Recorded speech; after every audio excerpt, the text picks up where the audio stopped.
سورہ انفطار سورت نمبر 82۔ شروع کرتا ہوں اللہ تعالیٰ کے نام سے جو بڑا مہربان نہایت رحم والا ہے۔ جب آسمان پھٹ جائے گا اور جب ستارے جھڑ جائیں گے اور جب سمندر بہہ نکلیں گے اور جب قبریں شق کر کے اکھاڑ دی جائیں گی، اس وقت ہر شخص اپنے آگے بھیجے ہوئے اور پیچھے چھوڑے ہوئے یعنی اگلے پچھلے اعمال کو معلوم کر لے گا۔ اے انسان، تجھے اپنے رب کریم سے کس چیز نے بہکایا؟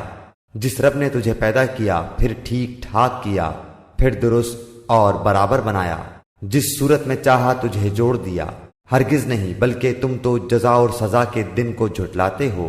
یقیناً تم پر نگہبان عزت والے لکھنے والے مقرر ہیں، جو کچھ تم کرتے ہو وہ جانتے ہیں۔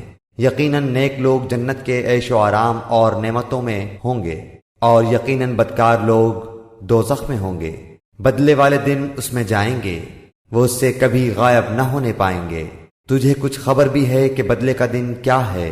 میں پھر کہتا ہوں کہ تجھے کیا معلوم کہ جزا اور سزا کا دن کیا ہے؟ وہ ہے جس دن کوئی شخص کسی شخص کے لیے کسی چیز کا مختار نہ ہوگا، اور تمام تر احکام اس روز اللہ کے ہی ہوں گے۔